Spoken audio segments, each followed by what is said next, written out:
안녕하세요. 내 시간을 내 뜻대로입니다. 인생은 지름길이 없다. 레슨 21. 행복은 생각하기 나름이다. 첫째, 삶을 대하는 태도를 살펴라. 삶이 그대를 속일지라도 슬퍼하거나 노하지 말라. 우울한 날을 참고 견디면 믿어라, 즐거운 날이 오고야 말리니. 마음은 미래를 향하고 현재는 한없이 우울한 것. 모든 것은 찰나의 것, 지나갈 것이니, 그리고 지나가는 것은 소중한 것이 되리니. 이 시는 알렉산드로 푸시킨의 삶이 그대를 속일지라도입니다. 시에서처럼 삶이 나를 속인다면 어떻게 해야 할까요? 영화 행복을 찾아서에서 크리스 가드너는 평범한 가정의 가장이었다. 어느 날 크리스가 의료기기 대리권을 얻어 행복을 거머쥐었다고 생각한 순간 그의 인생이 바닥으로 곤두박질치기 시작했다. 사업이 망하면서 빈털터리가 된 그는 거리를 전전하는 신세가 되었다. 어린 아들을 품에 안은 채 지하철 화장실에서 잠을 청해야 했지만 크리스는 포기하지 않았다. 얼마 후 암흑밖에 없을 것 같던 인생이었지만 장밋빛 미래를 포기하지 않고 노력한 그에게 드디어 광명이 내리기 시작했다. 온갖 시련과 역경이 닥쳐도 그는 아들의 손을 놓지 않고 열심히 행복을 향해 달려갔다. 인생은 그가 항상 가지고 다니던 큐브처럼 쉬지 않고 돌려야 완성할 수 있다. 그에게 인생의 큐브를 계속 돌릴 힘은 사랑하는 아들과 오늘의 노력이 내일의 행운을 불러올 것이라는 믿음에서 나왔다. 온갖 역경과 실패에도 포기하지 않는 크리스는 어느 날 증권가 건물 앞에 주차된 스포츠카를 보고 증권 증계인이라는 직업의 매력을 느껴 새로운 도전을 한다. 그리고 마침내 새로운 행복을 찾는다. 고난과 행복은 정반대의 것이지만 둘 다 잠들어 있던 영혼을 깨우고 인생의 의미와 가치를 보여준다는 공통점을 가집니다. 행복은 아름다운 삶의 의미를 부여하고 큰 기쁨을 선사하지만 고난은 인생을 송두리째 흔들어 큰 고통을 가져다 줍니다. 고난은 영혼을 깨워 고통 속에 밀어넣지만 우리는 그 안에서 살아있다는 긴장감을 느낍니다. 수많은 고난과 역경은 인생에 대한 깊은 깨달음을 제공하고 행복의 중요한 원천이 됩니다. 우리는 사람이 고난을 대하는 태도를 보면 그 사람의 인격을 알 수 있습니다. 고난을 의연하게 받아들이고 용감히 맞설 수 있는 사람의 인격은 계속 성장할 것입니다. 사람들이 끊임없는 작은 좌절과 실패를 통해 인생의 의미를 깨달을 때 큰 고난은 깊은 구렁 속에 자취를 감출 것입니다. 우리가 이런 인생의 진리를 깨닫는다면 세상은 더 넓은 가슴으로 포용할 수 있으며 복잡하고 어지러운 세상에서 다시 길을 잃지는 않을 것입니다. 둘째, 행복을 누리는 삶을 살아라. 어떤 물건을 손에 넣었을 때 만족감과 행복감은 물건의 수가 많아질수록 감소한다고 합니다. 열악한 환경에서 사람들은 작은 일에도 행복하지만 좋은 환경에서는 요구와 기대치가 점점 올라가기 때문에 더 이상 작은 일로 행복을 느낄 수 없습니다. 영화 사랑의 블랙홀에서 기상캐스터 필 코너스는 일에 대한 애착도 없고 사람들과 잘 어울리지도 않고 심지어 자기 자신을 사랑할 줄도 모르는 채 살았다. 주변 사람들에게 좋지 않은 평가를 받는 것은 당연했다. 필은 2월 2일 성축절 행사를 취재하기 위해 작은 마을을 방문했다. 그런데 마을에 도착한 이후 그에게 신비한 일이 벌어졌다. 매일 아침 눈을 뜨면 어제와 똑같은 하루가 반복되는 것이다. 매일 성축절이 시작되고 똑같은 시간에 똑같은 일들이 일어났다. 처음에는 반복되는 하루에 혼란스러워하며 현실을 받아들이지 못했지만 필은 곧 반복되는 하루가 나쁘지만은 않다고 생각했다. 다음날 눈을 뜨면 다시 새로운 하루가 시작되니 하루 동안은 어떤 짓을 저질러도 상관없었다. 하지만 동료 리타 맥도웰의 마음을 얻지 못한다는 사실을 깨닫고는 좌절에 빠졌다. 그녀와 친해지기 위해 수많은 시간과 노력을 기울여도 하루만 지나면 다시 어색한 사이로 돌아갔기 때문이다. 필은 반복되는 하루에서 벗어나기 위해 자살이라는 극단적인 방법까지 선택했지만 다음 날이면 너무나 멀쩡한 상태로 침대에서 눈을 떴다. 필은 결국 자신이 처한 상황을 받아들이고 하루를 열심히 살아야겠노라 마음 먹는다.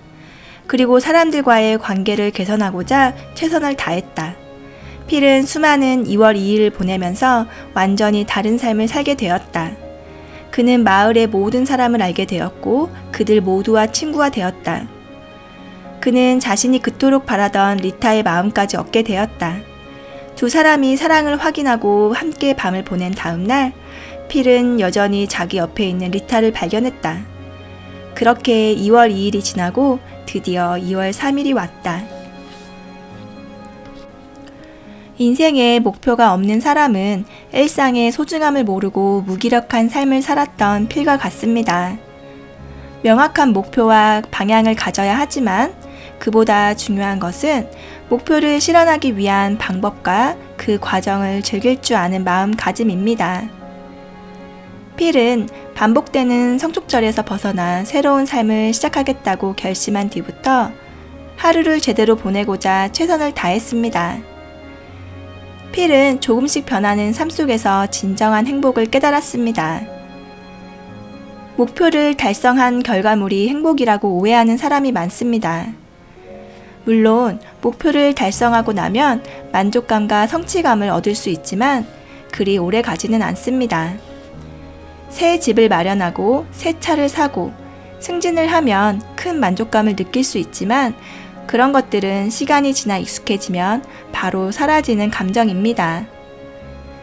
이런 것들로 짧은 행복을 느낄 수도 있지만 진정한 행복은 그런 만족감이 오래 지속되는 상태입니다.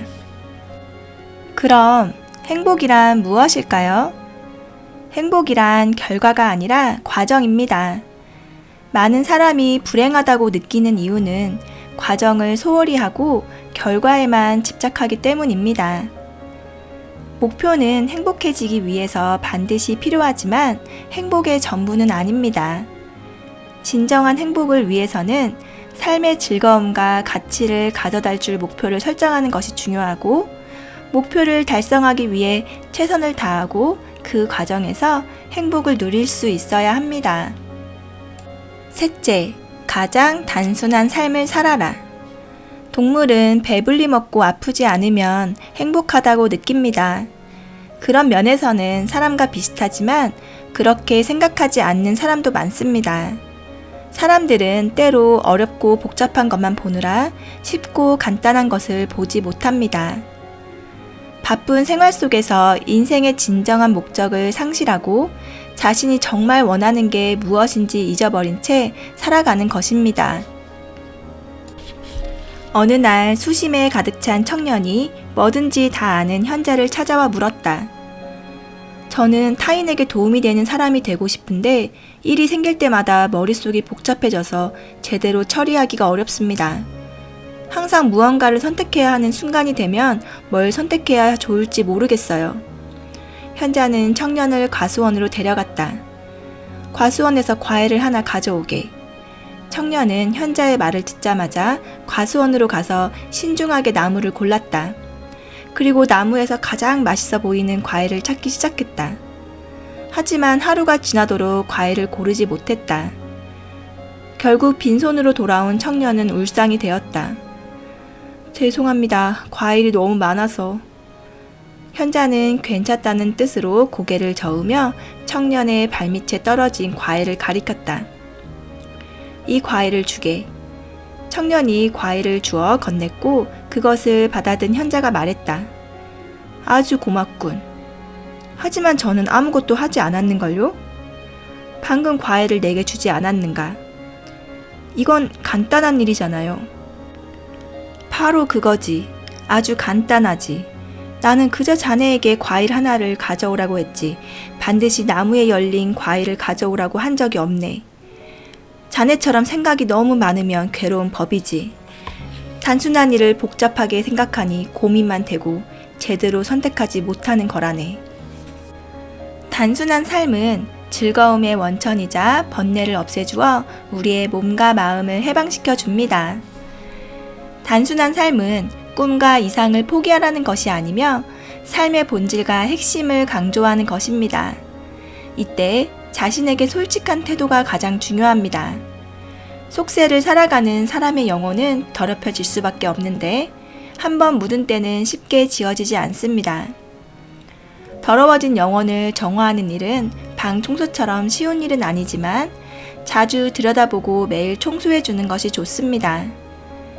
내 삶을 발전적인 방향으로 이끌어줄 생각은 놔두고 피곤하고 복잡하게 만들 생각은 과감히 버립니다. 버리고 가벼워져야 여유롭게 아름다운 것들을 느낄 수 있습니다. 정말 필요한 것만 남는 단순한 삶을 살 때 더 행복해질 것입니다. 오늘의 마무리 글 읽어드리겠습니다.